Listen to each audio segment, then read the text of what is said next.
그리스 신화에 그 임금님 귀는 당나귀 귀라는 스토리가 있지 않습니까? 이봉희 교수가 쓴 내 마음을 만지다라는 책에서 나오는 아주 상세하게 나오는 이야기인데요. 그 임금님에게는 아주 자기만 아는 비밀이 있어요. 그리고 그 비밀이 너무나 수치스러워요. 귀가 얼마나 크냐면 당나귀 귀처럼 이렇게 커버려요. 아주 이걸 왕관에다가 감추고 있어요. 근데 누구만 알고 있느냐? 이발사, 자기 머리를 잘라주는 머리를 카트하는 이발사만 알고 있는 거예요. 그래 그 임금님이 이발사에게 너 만약에 내 비밀을 발설했다가는 당장 목을 쳐버리겠다고. 그러니까 정말 이발사가 너무나 고민이 되는 겁니다. 마음에 막 돌덩어리가 생기는 거예요. 이발사는 더 이상 견딜 수가 없어서 말을 하고 싶은데 도대체 말을 할 수가 없어요. 그래서 어느 골짜기에 가서 땅을 깊숙이 팠습니다. 구덩이를 파놓고 그 구덩이에다가 막 소리를 질러요. 임금님 귀는 당나귀 귀, 임금님 귀는 당나귀 귀, 임금님 귀는 당나귀 귀 하고 덮어버렸어요. 무덤처럼 덮어버렸어요. 근데 거기에 갈대가 나온 거예요. 갈대숲이 된 거예요. 근데 바람이 불면 그 갈대에서요 뭐라고 소리를 지르느냐? 임금님 귀는 당나귀 귀, 임금님 귀는 당나귀 귀. 갈대숲에서 그런 소리가 나오는 것입니다. 아이고 참, 이발사가 했던 그 말이 땅속에 쏟아냈던 말이 되살아나서 메아리처럼 막 그냥 사방에 그 소리가 들려지겠어요. 그래서 이 사실이 온 나라에 막 그냥 퍼지게 되었고, 임금님도 수치심 때문에 숨겨왔던 그 자신의 비밀을 그냥 말해버렸어요. 에이씨, 내 귀는 당나귀 귀다. 봐라, 내 귀는 당나귀 귀다. 저는 귀가 적습니다, 여러분요. 근데 막 우리 아들도 키는 다 큰데 귀는 저를 닮아가지고 말이죠. 귀가 크면 좋다고 하잖아요. 그래서 귀 적은 사람 걱정하지 마세요. 이러면 됩니다, 여러분요. 뭐 걱정할 거 없어요.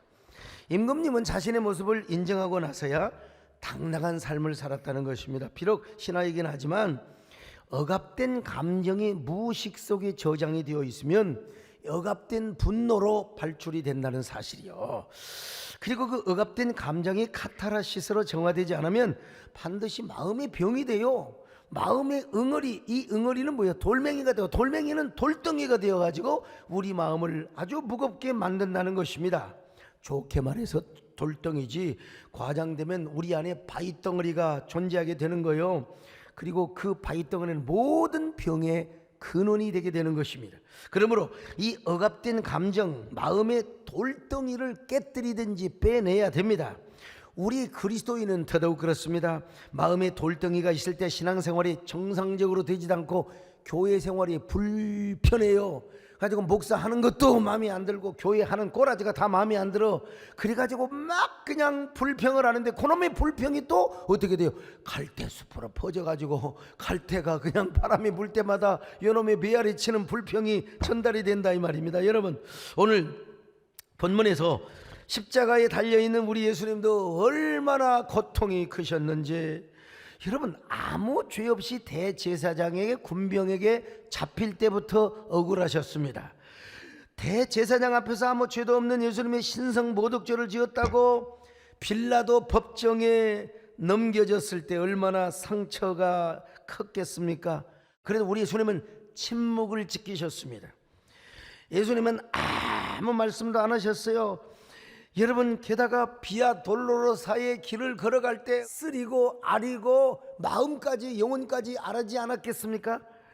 근데 예수님은 그때까지 한 말씀도 안 하셨습니다. 아무 변명도 안 하셨어요. 그러다가 마침내 예수님이 가상칠언 가운데 가장 고통스러운 고백을 하셨습니다. 그 말씀이 뭔 줄 아세요?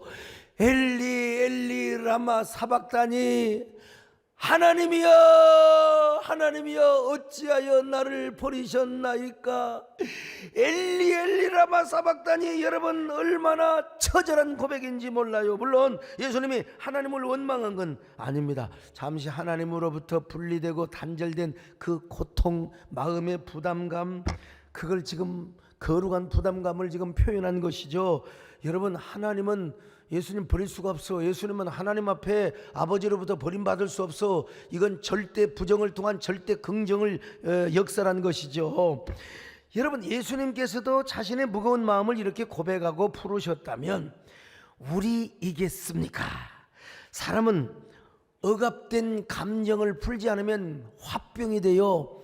이놈의 화병은요, 각종 성인병, 암을 비롯해서 불치병으로 번져지게 되는 것입니다. 억압된 감정을 잘 풀어야 되는 거예요. 그런 의미에서 심리학자 프로이드도 사회생활을 잘하려면 억압의 문제를 잘 풀어야 된다는 겁니다. 직장생활에서 스트레스 받은 거, 가정생활에서 스트레스 받은 거, 이거 카타르시스 되고, 여러분 정화되지 않으면요, 자기 자신이 스스로 파괴적인 삶을 살아가게 되고 인간관계가 파괴적이 되어서 결국 부부간의 문제도 여러분 파경을 맞게 되는 겁니다. 오죽하면 심리학자 펄츠는 게슈탈트 세라피를 주장했지 않습니까? 이 게슈탈트 세라피는 비의자 요법이라고 하는데, 비의자의 자신의 미워하는, 자신이 아주 원수처럼 여기는 사람을 앉혀놓다고 생각하고 그 비의자에다가 할 말 못할 말을 다 하는 겁니다. 이 사실은 이게 기독교적이고 성경적인 방법이라고 할 수는 없습니다. 이상적인 방법이라고 할 수는 없지만, 그래도 카타르시스를 위해서, 마음의 정화를 위해서는 그렇게라도 해야 된다는 것입니다. 그러면 이제 우리 마음속에 정화작용이 일어난다는 것이죠. 그래서 요즘은요 미술치료, 이건 상당히 좋은 것 같아요. 프리다 칼로라고 하는 화가가 있습니다. 이분은 멕시코의 초현실주의자의 화가인데, 자신의 고통을 예술로 승화를 시킨 대단한 화가죠. 그녀는 6살 때 척추성 소아마비에 걸렸고 16살에 전처와 충돌 사고를 당하여 35번의 수술을 하였습니다. 그리고 결혼을 해서 3차례 유산을 당하였어요. 뿐만 아니라 결혼 후에 남편의 여성 편력으로 막 두들겨 패니까 2차례 이혼과 재결합으로 정신적인 고통과 상처를 너무너무 많이 겪은 여성입니다. 그런데 그녀는 그림을 그림으로써 자신의 억압된 감정이 그림으로 다 표현이 되고 치료를 하였다는 것입니다. 자신뿐만 아니라 자신의 그림을 보는 사람도 그 그림을 통해서 치유의 효과를 얻었다는 것입니다. 그녀의 독특한 그림의 세계는 독특한 외모로 유명하기도 합니다. 그녀의 작품 중 143점 중에 55점이 자신의 자화상을 그렸다는 것이요, 그야말로 거울 속에 비치는 자신의 모습을 즐겁게 그렸다는 것입니다. 그래서 그녀는 그림을 그리며 치유를 받고 그 그림을 보는 사람들도 함께 치유를 얻게 하였다는 것입니다. 그의 그림뿐만 아니라 그가 한 말이 유명합니다. 나는 내 꿈을 그린 것이 아닙니다. 나의 자화상을 그린 것입니다. 내 현실을 그린 것입니다. 다시 말하면 자신의 그림은 고통스러운 현실에 직면한 자신의 감정을 그때 표현했다는 것이죠. 꿈을 그린 것이 아니라 자신의 현실과 자화상을 그렸다는 것이죠. 그랬을 때 그 그림을 통해서 자신의 마음의 병도 고침을 받았고, 그리고 그 그림을 보는 사람들이 미술치료의 효과를 얻게 되었다는 것이죠. 얼마 전에 제 광주신학교 시절에 은사님이기도 하시고 우리 교회 협동목사님이신 김한식 목사님이 그림 하나를 가져왔습니다. 장복수 화백께서 그리신 아주 특이한 그림인데요, 이 화백께서는 이 그림의 주제를 봄이 오는 소리라고 정하셨어요. 위를 향하여 직선으로 서 있는 저 모습은 뭘 말하느냐? 생명나무라는 겁니다. 생명의 나무. 지금 봄이 오면 나무들이 막 우미 트고 막 그냥 그렇지 않습니까? 녹음을 만들지 않습니까? 저 생명의 나무를 저렇게 붉게 화사하게 처리를 했다는 것입니다.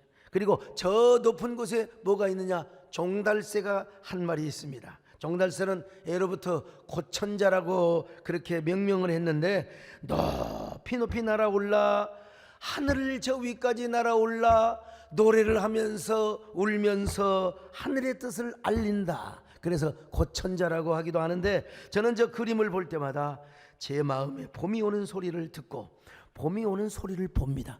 여러분, 아직 겨울도 안 왔는데 저는 지금 봄이 오는 소리, 봄이 오는 모습을 지금 보고 있다는 것입니다. 자, 근데 중요한 건 뭐냐면 봄이 와도 요즘은 종달새가 보이지 않는다는 거요. 청보리밭 위로 가고 아무리 시골에 가도 여러분 종달새가 안 보여요. 종달새가. 그래서 종달새가 사라진 자리에 내가 날개를 펴고 올라가서 종달새를 대신해서 내가 고천자 역할을 하고 싶을 때가 요즘은 종종 생긴다는 것입니다. 그런 의미에서 제가 시집을 바로 내기 전에 직전에 제가 종달새라는 시를 5편을 썼는데 그 5번째 마지막 편을 제가 낭송을 해드리겠습니다. 당신이 머물던 자리는 허공이 되었고 당신이 외쳤던 하늘 소리는 온데간데 없이 사라진 후 푸른 정적이 되었어요. 아무도 노래하지 않는 하늘은 너무 외롭고 슬퍼서 나라도 날아올라 하늘 노래를 불러야겠네요. 내가 머물던 자리가 허공이 되고 나의 노래가 텅 빈 청막 속으로 사라진다 해도 그 누군가 외로운 하늘가에서 노래해야 한다면 당신의 빈자리 아무도 없는 허공의 끝에서 목 놓아 노래하겠어요. 뭐 가끔 그자 이런 것 저런 것 좀 틀릴 수 있는데 뭐 낭송하면서 나오는 대로 그 낭송을 하는 것이니까 조금 원문과 다를 수도 있다는 것 여러분 알아주세요. 자, 미술치료, 이게 일종의 미술치료라고 할 수 있죠. 미술치료뿐만 아니라 음악치료도 있어요. 좋은 음악을 들음으로써 우리의 정서가 환기가 되고 마음과 정신이 치유가 되는 테라피입니다. 여러분 음악이 나오는데 막 신경질이 나고, 근데 여러분 그 음악도 조금 이렇게 막 락이라든지 너무 시끄럽게 하는 음악이 있는 건 사실이요. 그러나 여러분 우리 마음을 치료하기 위해서는 또 잠이 오게 하는 아주 수면 음악도 있잖아요. 막 내 안에 분노한 늑대가 이빨을 날카롭게 하면서 막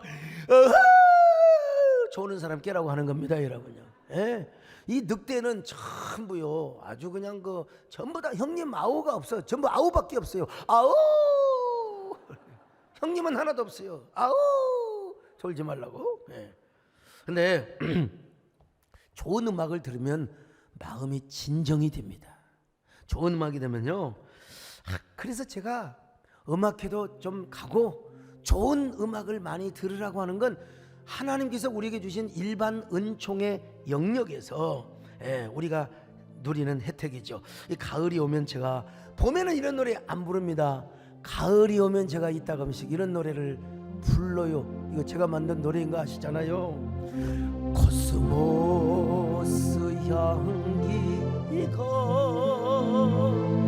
코끝을 스치며 어느새 들녘에 갈대꽃들이 피네. 석양노을비 비추는 가을길을 건노라면 문득 곁에 있어준 그대 생각. 여러분 노래 좋지 않습니까? 여러분 그런데 요즘은요 문학치료까지 등장을 하였습니다. 이 얘기는 문학치료사인 세리 라이터가 강연 중에 한 말인데요. 페르시아에 한 시인이 있었어요. 그런데 이 마음에 무거운 돌덩이가 막 매달려 가지고 도대체가 살 수가 없다는 거예요. 정신과 의사 선생님이 이런 얘기 저런 얘기를 듣다가 혹시 최근에 발표하지 못한 시나 낭송하지 못한 시가 있습니까? 그렇다는 거예요. 자, 그러면 나한테 그 시를 준비해 가지고 와가지고 내 앞에서 그 시를 다 낭송해 버리세요. 한 번이 아니라 2번, 3번, 4번, 5번, 10번을 계속해서 낭송하세요. 계속해서 의사 선생님 앞에서 시를 낭독을 하자 마침내 의사 선생님이 말합니다. 이제 당신 병은 나섰습니다. 돌아가십시오. 당신의 마음속에 돌처럼 매달렸던 것이 바로 낭독하지 못한 시였어. 그 시를 바깥으로 쏟아냈으니 당신은 회복된 것이오. 제가 이 글을 읽고 저도 아하, 내가 이 문학적 치료를 많이 받은 사람이구나, 이 문학적 치료의 혜택을 많이 받은 사람이구나, 제가 그런 생각을 했어요. 여러분, 저라고 어찌 상처가 없겠습니까? 근데 우리 교회뿐만 아니라 한국 교회를 섬기다 보니까 제 안에 얼마나 무거운 돌덩어리가 있겠습니까? 여러분, 저는 그럴 때마다 하나님 앞에 기도합니다. 저녁에 아무도 없을 때 저기 의자에 앉아가지고 주여를 한 100번만 부르고 가요.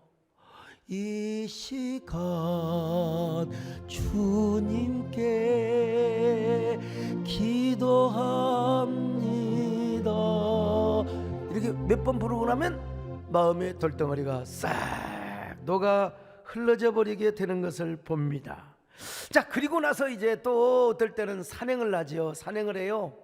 어제 저녁에도 산행을 하고 왔는데 모르겠어요. 골프가 몇 배나 즐겁다고 하는데 즐거울지는 모르지만 여러분, 산행이 소년으로 나를 만들어주고 깨끗한 감성을 만들어주는 것은 아마 골프도 가져다 줄 수 없는 선물이라고 할 것입니다.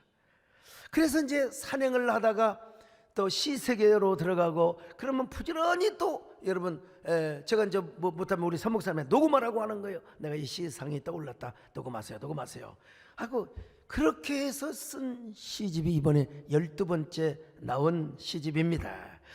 제가 이렇게 시를 쓰면서 짓눌린 마음이 정화되고 카타르시스가 되었어요. 이렇게 쓴 시집이 여러분, 생각을 한번 해보세요. 내가 무슨 유명한 시인이고 뭐 전문 시인도 아닌데 여러분, 현재도 2위가 되어 있고요.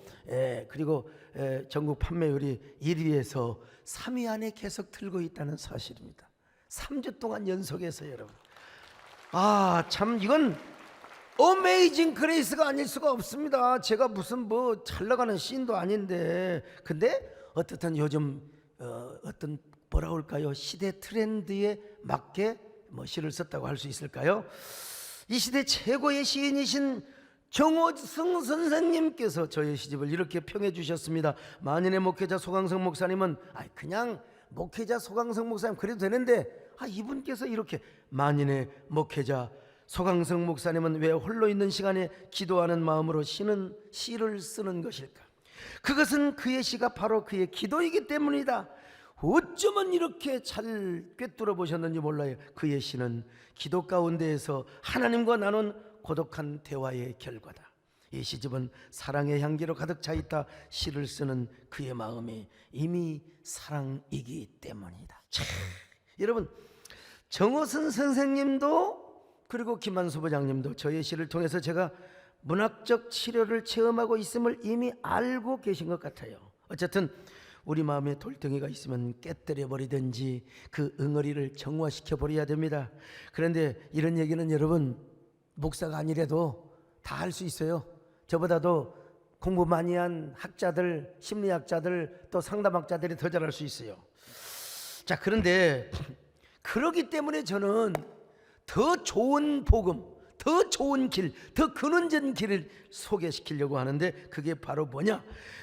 우리 마음에 있는 돌덩이를 누구한테 가지고 가야 되느냐? 무슨 도사한테 가지고 가고 무슨 상담사한테 가져가란 말이 아니라, 상담사 중에 상담사이시고 모사 중에 모사가 되시는, 치료자 중에 치료자가 되시는 예수 그리스도 앞에 가지고 나가라는 말입니다. 예수님께서도 십자가에서 역설적인 고백을 했지 않습니까? 예수님도 그랬다면 오늘 우리도 그럴 수 있어야죠. 저는 이런 얘기를 할 때마다 우리 예수님이 어떤 분이냐? 엿장수 같은 분이라. 우리 하나님은 엿장수 하나님이요, 우리 예수님이 엿장수 예수님이라 이 말이요. 옛날 엿장수 아저씨는 돈을 받지 않습니다. 폐품 쓰레기만 받았습니다. 여러분, 엿장수 아저씨의 특징 첫째가 뭔 줄 아세요? 현찰을 싫어해. 돈을 싫어한다는 겁니다. 헌옷이나 낡은 고무신, 빈병, 헌책, 찌그러진 양재기, 깨진 그릇 등 아무짝에도 쓸데없는 것, 이걸 받고요, 둘이 먹다가 혼자 죽어도 모를 정도로 달콤한 엿가락을 우리에게 준다는 것입니다. 그래서 이런 경험을 했던 우리 어린 시절에 동구 밖에서 엿장수의 가위질 소리가 들리면 벌써 입에 군침이 도는데 여러분 엿장수 가이소리 아십니까?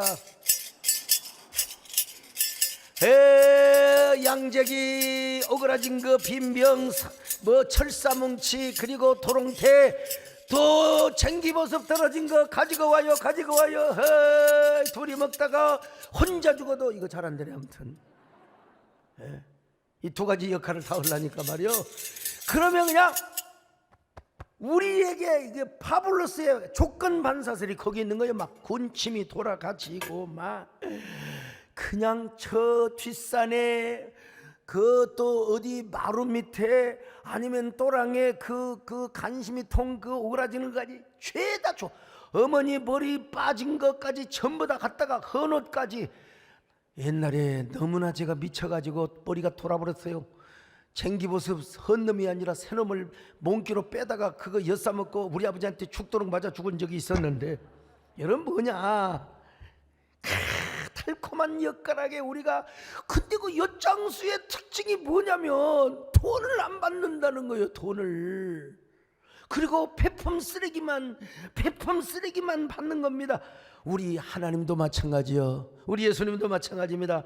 우리 마음 안에 있는 모든 그 폐품 쓰레기, 고통과 한숨과 눈물과 우리 몸에 있는 바위 덩어리, 여러분 그 어떠한 헌신과 헌금보다도 이것을 기쁘게 받으셔. 어떻게? 이바지처럼 받아. 이바지. 여러분 이바지가 뭔 줄 아십니까? 옛날 우리 시골에서 이제 누나가 시집을 갔다 3일 만에 와요. 아니면 또 몇 달 만에 와요. 그러면 석작에다가 인절미를 뭐 이렇게 가져온다든지, 엿을 잘 집에서 만들어가 엿을 가져온다든지, 아니면은 또 한 거를 가지고, 이게 이바지입니다. 이게 이바지. 이바지의 반대말이 어떤 사람 물어봤더니 저바지라고 하더라고. 그 저바지란 말이 아니요, 이바지. 여러분 우리 하나님도 우리 안에 모든 무거운 죄 보따리, 그리고 한숨 눈물 고통 근심 우울증, 모든 우울증의 보따리를 다 가져오시기를 원하십니다. 우리 마음에 돌덩이를 가지고 나와야 그럼 우리 주님은 그 돌덩이를 녹여주십니다. 여러분 그 돌덩이를 빻아버립니다.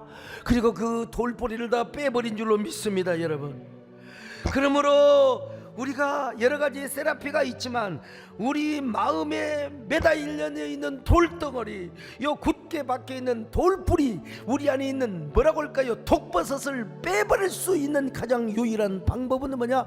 예수님 앞에 나가는 거예요.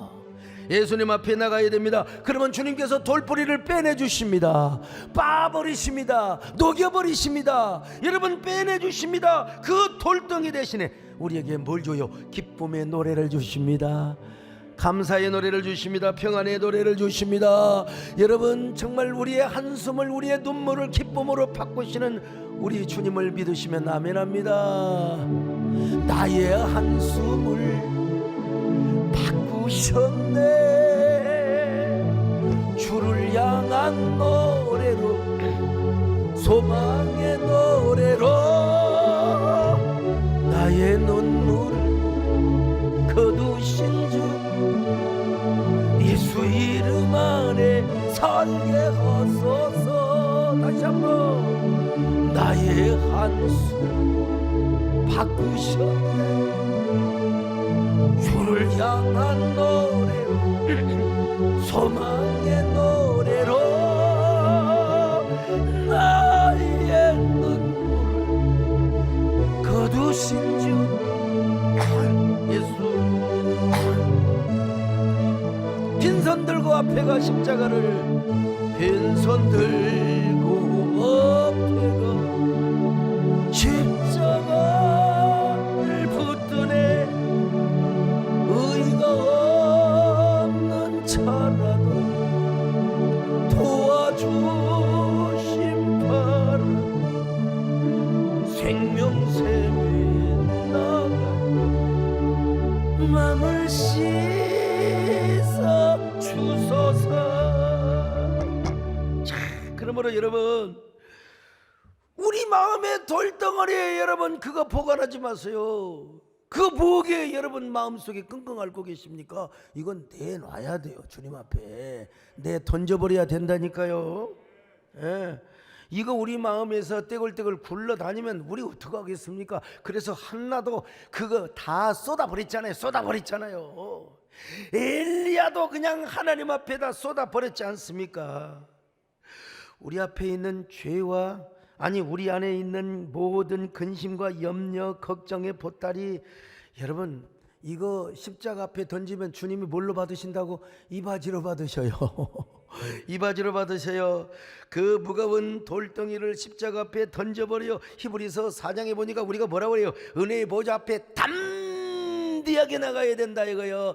담대하게 나가야 된다 이거요. 자, 히브리서 4장 16절입니다. 시작. 그러므로 우리는 긍휼하심을 받고 때를 따라 돕는 은혜를 얻기 위하여 은혜의 보좌 앞에 담대히 나아갈 것이니라. 여러분, 그러므로 여러분의 슬픔 걱정을 다 주님께 내어놓으시기를 바랍니다. 응어리를 내어놓으시기를 바랍니다. 돌덩어리를 다 굴려버리시기를 바랍니다. 굴려버려. 여러분, 너의 일을, 너의 행사를 여호와께 맡기라. 이 맡기라 할 때 여러분, 그 말이 히브리 말로 갑자기 생각이 나요. 이 깔날이라는 말인데 굴려버리라는 거예요. 굴려버려. 너의 염려, 너의 모든 행사, 너의 모든 걱정, 여러분 꽁을 굴리듯이, 바위를 굴리듯이, 돌을 굴리듯이 여러분 다 굴려버리시기를 바랍니다. 이게 맡기는 거예요. 여러분, 그럴 때 주님께서 우리 안에 있는 모든 눈물과 근심과 걱정과 한숨을 다 뽑아버리시고, 우리 안에 있는 독버섯과 돌뿌리를 뽑아버리시고 우리 안에 진정한 평안을 주십니다. 할렐루야. 기쁨을 주십니다. 감사를 주십니다. 여러분, 형통을 주십니다. 오늘 여러분들이 다 이런 사람이 되시기를 축원합니다. 이런 평안의 주님을 만나시기를 바랍니다. 이런 기쁨의 주님을 만나시기를 바랍니다. 안식의 주님이요, 슬픔 걱정 가득하고 내 맘 괴로워도 갈보리 십자가 위에서 죄짐이 풀렸네. 놀라운 사랑의 갈보리,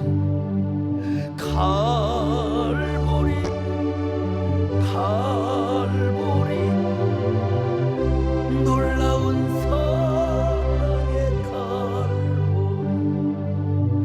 영원한, 그 다음에 2절이 더 가사가 더 좋아요. 너의 근심 모든 염려 주께 맡기어라. 갈보리 십자가 위에서 죄짐이 돌덩어리도 풀려버렸어. 놀라운 사랑의 갈보리, 놀라운 사랑의 갈보리, 영원한 갈. 여러분, 난 20-30초 동안 가슴에 손을 얹고, 하나님, 내 안에 있는 돌덩어리가 다 녹아버리게 하여 주옵소서. 다 파수어져 버리게 하여 주옵소서. 우리 안에 있는 한숨, 우울증, 불안증, 우리 안에 있는 마음의 질병들 다 치료받게 하여 주옵소서. 모든 악한 마귀가 주는 어두움의 우울증을 비롯하여 마음의 병들이 예수 이름으로 떠날지어다. 예수 이름으로 떠날지어다. 저를 보십시오. 여러분, 우리 안에 있는 돌덩이 다 빼버린 줄로 믿습니다. 여러분, 다 던져버렸습니다. 믿으시면 아멘 하시기를 바랍니다. 자, 그런데 여러분요, 우리 마음의 돌덩이를 아무리 없애고 돌뿌리를 뽑아낸다 하더라도 또 돌덩이 하나 또 있어요. 이거 참, 주님의 은혜로, 주님의 보혈의 능력으로 우리 안에 있는 응어리, 우리 안에 있는 한숨, 우울증, 이거 다 녹여버렸는데 보니까 또 하나 있네. 마치 지리산에 반야봉에 올라가니까 또 제일 높은 줄 알았더니 노고단에 올라간 제일 높은 천왕봉이 또 있네. 또 하나 돌덩어리가 있어요. 그 돌덩어리가 뭔 줄 아세요? 우리의 억압된 감정이 가져주는 폭발적인 분노의 돌덩어리가 절대로 아닙니다. 그 돌덩이는요, 주님이 우리에게 남겨주신 돌덩이요. 이 돌덩이는요, 좋은 돌덩이요, 긍정적인 돌덩이요, 그리고 거룩한 부담감을 가져다 주는 사명의 돌덩이입니다. 고정희 시인이 쓴 이 시대의 아비렐이라는 시집이 있어요. 훌륭한 시인입니다. 거기 보면 사랑법 첫째라는 시가 있는데요, 그대 향한 내 기대 높으면 높을수록 그 기대보다 더 큰 돌덩이 매달아 놓습니다. 부질없는데 기대의 높이가 자라는 쪽으로 커다란 돌덩이를 매달아 놓습니다. 그대를 기대와 바꾸지 않기 위해서, 기대 따라 행여 그대 잃지 않기 위해서. 내 외로움 짓무른 밤일수록 제 서름 넘치는 밤일수록 크고 무거운 돌덩이 가슴 한복판에 매달아 놓습니다. 아주 무거운 시입니다. 그대를 기대와 바꾸지 않기 위해서, 기대에 따라 행여 그대를 잃지 않기 위해서 외로운 밤일수록, 서름이 넘치는 밤일수록 더 크고 무거운 돌덩이 하나를 마음의 한복판에 매달아 놓는다는 거예요. 사랑하는 사람을 위해서, 그리고 사랑하는 사람을 향한 기대 때문에 마음에 크고 무거운 돌덩이 하나 가슴 한복판에 매달아 놓는다는 겁니다. 자, 멋있는 시입니다, 여러분. 한마디로 사랑에는 부담감이 있어야 된다는 거예요. 사랑에 부담이 없다는 건 그건 사랑이 아니요, 가짜 사랑이라는 것입니다. 그 부담감을 뭘로 표현하느냐? 돌덩이로 은유화한 겁니다. 그 돌덩이로 이미지화한 거예요. 어찌 비단 사랑뿐이겠습니까? 자신의 사명도 마찬가지입니다. 글 쓰는 사람이 나는 그냥 종이 만들면, 펜 만들면 글이 줄줄줄 나와. 그런 게 어디가 있어요? 다 짜내고 묵상하고 그러는 거지. 여러분, 유명한 소설가 김훈 같은 소설가도, 여러분 이번에 나오는 뭡니까 안중근 소설, 여러분 30몇 년 동안을 썼다고 하잖아요. 20몇 년인가. 그냥 소설이 그냥 금나와라 투닥투닥 나와버리면 얼마나 좋겠어요. 사랑뿐만이 아닙니다, 여러분.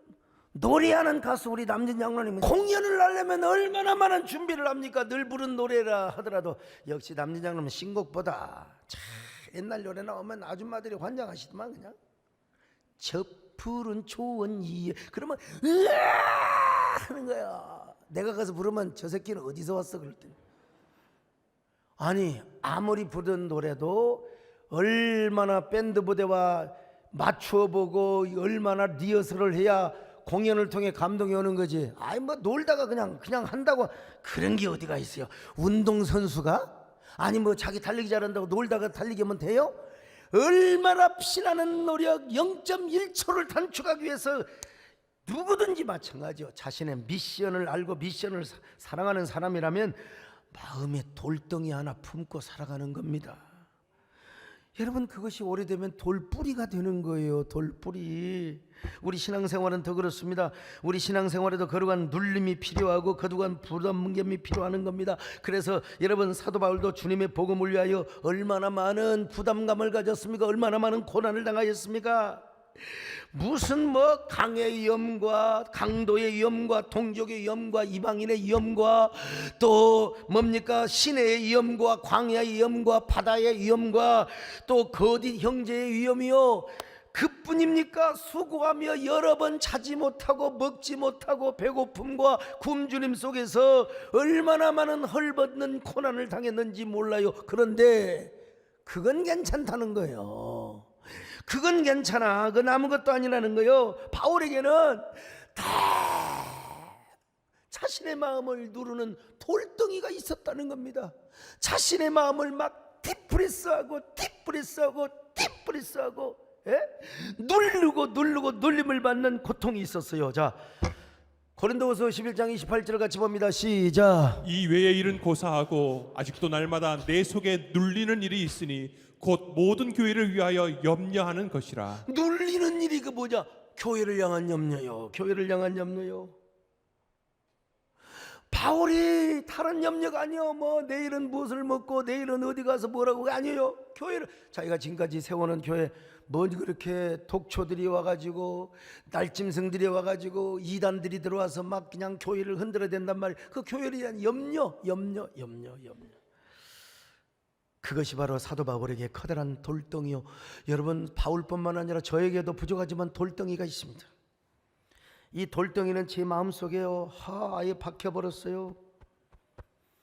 우리 교회뿐만 아니라 한국교회 교계를 섬기다 보니까 여러분 앞장서서 일하면 반드시 욕먹습니다. 반드시 여러분 공부 학교에서 1등하면 반드시 추적자가 여러분 나오는 거예요. 반드시 앞장서서 일하다 보면 반드시 아니 나는 진짜 충분히 했다고 생각해요. 이제 저도 이제 올해 내가 선포 있잖아요. 골프를 제가 이제 한번 연습해 보겠다고. 근데 아직 골프 연습장 못 가봤어요. 골프 연습장 제가 가긴 가야 되는데 시간이 안 나네. 아무튼 그런데 제 서재에 조그마한 그 구멍 넣은 거 있잖아요. 그건 잘 넣어요. 제가 유성근 장로님 70부터 친다는데 장로님은요 넣으려고 할 때 할렐루야 하면 또랑으로 떨어져 버려요. 저는 5개 다 넣었어요. 아까도 5개 다 넣고 왔어요. 구멍 넣는 거 제가 잘합니다. 치는 것도 잘할 거예요. 근데 아직은 제가 못하고 있습니다. 하나님께서 좀 쉬엄쉬엄 하려고 하는데 제 마음속에 있는 돌덩이를 하나님은 안 빼주세요. 좀 빼주시면 좋겠는데. 저뿐이겠습니까? 하나님의 사람이라면 누구나 하나님의 거룩한 돌덩이를 하나 달고 살아야 이게 정말 정상입니다. 부정적인 돌덩이가 아니에요. 거룩한 돌덩이, 긍정적인 돌덩이, 창의적인 돌덩이, 영적인 돌덩이, 또 뭐라고 할까요? 또 사명의 돌덩이라고 말할 수 있겠죠. 그런 사람이 진짜 하나님의 사람이고 사명의 사람인 것입니다. 저는 월요일 우리 교회에서 이재원 목사님, 김선명 목사님, 정두영 목사님 나의 순으로 제가 부릅니다. 안수식이 있었습니다. 저도 30수년 전에 목사 안수를 받을 때 그때가 생각이 나고 지금까지 걸어왔던 사명의 길이 생각이 나서 제가 정말 눈물 콧물 흘리며 기도했습니다. 근데 그분들도 눈물 콧물 다 흘리는데 그 중에서 제일 많이 우는 분이 이재원 목사님이었어요. 이재원 목사님 연세대학교 의과대학을 나왔었어요. 병원도 잘 돼요. 아주 병원에 가보세요. 환자가 어디 앉을 데가 없어요. 근데 뭐가 부족하다고 신학을 해서 목사 안수를 받아요? 고난의 길을 자처합니까? 자, 그러므로 저 눈물의 의미 다시 한번 보여줘 보세요. 저 눈물의 의미는 도대체 어떤 의미일까요? 하나님, 나 같은 것이 무엇이기에 나를 부르셨단 말입니까? 나같이 무능한, 나같이 무익한 종을 불러서 주의 복음을 전파하고 몸된 교회를 세우며 하나님의 나라를 정작 확장시켜 가겠단 말입니까? 이 부르심을 감당치 못하는 무익한 종이지만 주님, 이제는 기름 부음을 받아 싸우니 죽도록 이 생명 다하는 날까지 충성하겠습니다. 사실은 우리 이재원 목사님 아니면 내가 어떻게 메디컬 처치를 했을 것이며 어떻게 방역 강화를 잘하며 예배를 잘 드리고 여러분 지역사회 주민들에게 칭찬받는 사랑받는 교회가 될 수 있었겠습니까? 제가 장담합니다.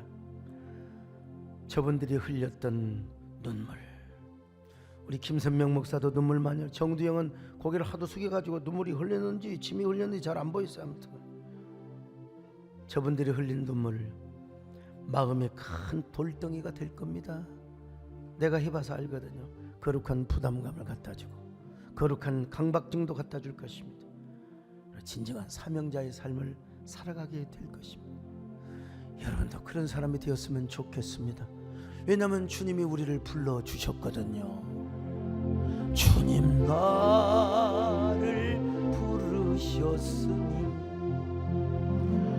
주님 나를 부르셨으니 내 모든 정성 내 모든 정성 주만이 바칩니다.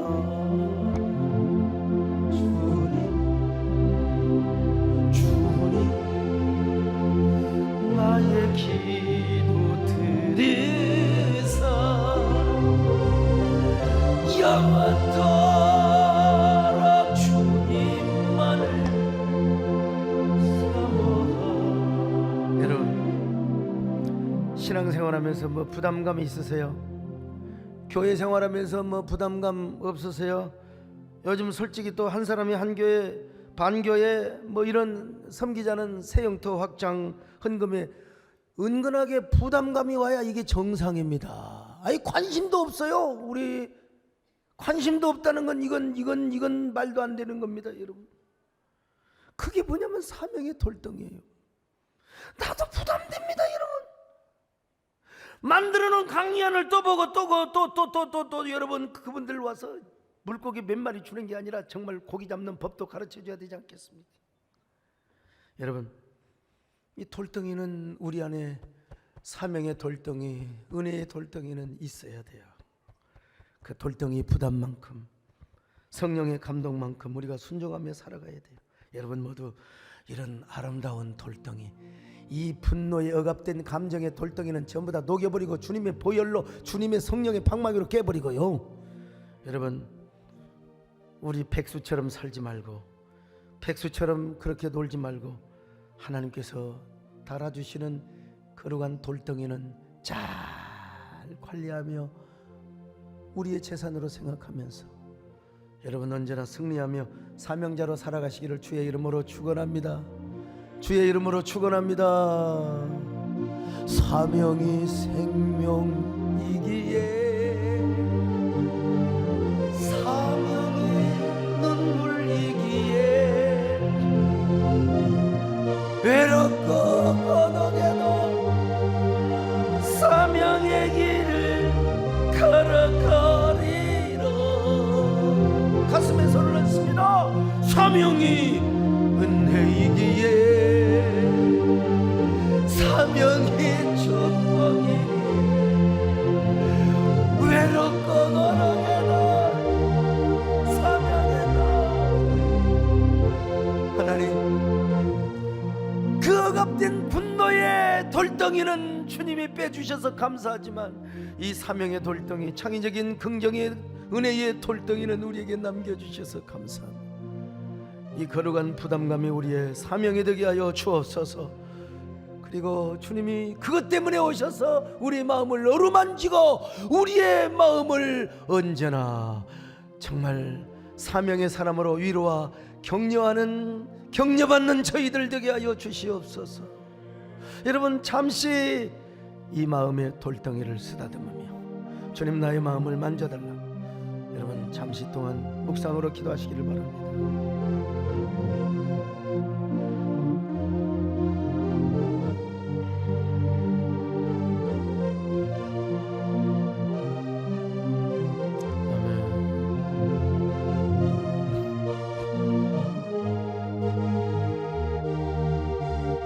하나님 이제부터 사명이 우리의 생명이 되게 하여 주옵소서. 그 생명은 눈물이 되게 하여 주옵소서. 사명의 은혜가 되게 하여 주옵소서. 사명의 축복이 되게 하여 주시옵소서. 거룩한 돌덩이 하나 달고 다니며 살아가는 저희들 되게 하옵소서. 예수님의 이름으로 기도 올리옵나이다. 아멘.